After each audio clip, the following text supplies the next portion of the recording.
સુરતની એપલ મૈત્રી હોસ્પિટલ પર એક 10 વર્ષીય છોકરી પર સારવાર દરમિયાન બેદરકારીના આક્ષેપો થયા। સુરતના જૂના ભટાર વિસ્તારમાં રહેતા રાકેશ પવાર નામક વ્યક્તિનો આક્ષેપ છે કે એમની 10 વર્ષીય છોકરી જેનું નામ ધ્રુવી રાકેશ પવાર વનિતા વિશ્રામ ઇંગ્લિશ મીડિયમમાં ચોથા ધોરણમાં ભણતી હતી, જેના પગમાં તારીખ 10 જાન્યુઆરીના રોજ માઇનોર અકસ્માત થયો હતો, જેમાં એના પગમાં ફ્રેક્ચર થયું હતું। ઇજાગ્રસ્ત થતાં એને તાત્કાલિક એપલ મૈત્રી હોસ્પિટલમાં લઈ જવામાં આવી હતી, જ્યાં હાજર તબીબોએ એમનું ઓપરેશન કર્યું હતું। પીડિત છોકરીના પરિવારનો આક્ષેપ છે કે છોકરીને ઓપરેશન માટે લઈ ગયા હતા ત્યારે છોકરી સારી સ્થિતિમાં હતી અને ઓપરેશન કર્યા પછી બહાર લાવ્યા ત્યારે કોમા જેવી સ્થિતિમાં પાછી લાવી હતી અને રોજના રૂપિયા 25,000નો ખર્ચો ડોક્ટર લોકોએ બતાવ્યો હતો।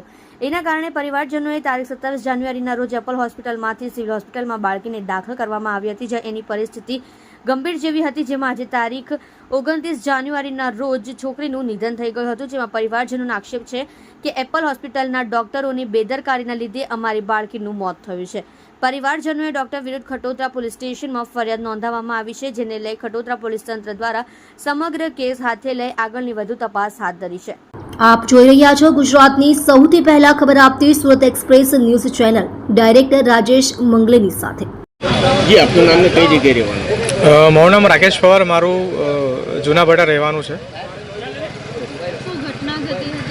ઘટના તારીખ 10 જાન્યુઆરીના રોજ એક નાનું શું એક્સિડન્ટ થયું હતું, જેમાં મારી છોકરીને નાનું માઇનર ફ્રેક્ચર થયું હતું અને એના સારવાર માટે અમે એપલ મૈત્રી હોસ્પિટલ ઉધના દરવાજા 12 તારીખે ગયા। ત્યાં મા કાર્ડનું એપ્રુવલ આવ્યું, એના પછી 13 તારીખે એનું ઓપરેશનમાં ગયા। ઓપરેશનમાં જવા પહેલાં મારી છોકરી એકદમ વ્યવસ્થિત હતી અને ઓપરેશન બાદ નીકળ્યા પછી મારી છોકરી કોમા જેવી પરિસ્થિતિમાં, જે અત્યાર સુધી મરણ પથારી પહોંચી ત્યાં સુધી એ જ પરિસ્થિતિમાં છોકરી હતી મારી।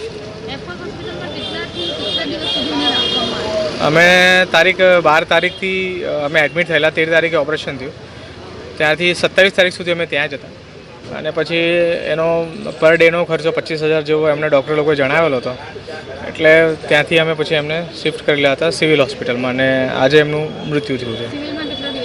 સિવિલમાં 2 દિવસ રાખવામાં આવ્યું। તમને કોની બેદરકારી લાગે? બેદરકારી એપલ મૈત્રી હોસ્પિટલ ઉધના દરવાજા, એની મને બેદરકારી, ડૉક્ટરોની બેદરકારી લાગે છે।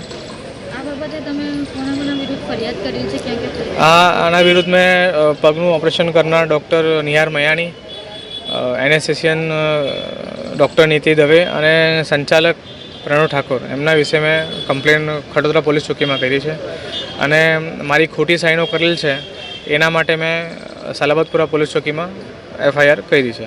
તમારી છોકરીની ઉંમર કેટલી હતી? મારા છોકરીની ઉંમર 10 વર્ષ હતી, જેનું નામ ધ્રુવી રાકેશ પવાર, જે વનિતા વિશ્રામ ઇંગ્લિશ મીડિયમ સ્કૂલમાં ભણતી હતી, ચોથા ધોરણમાં।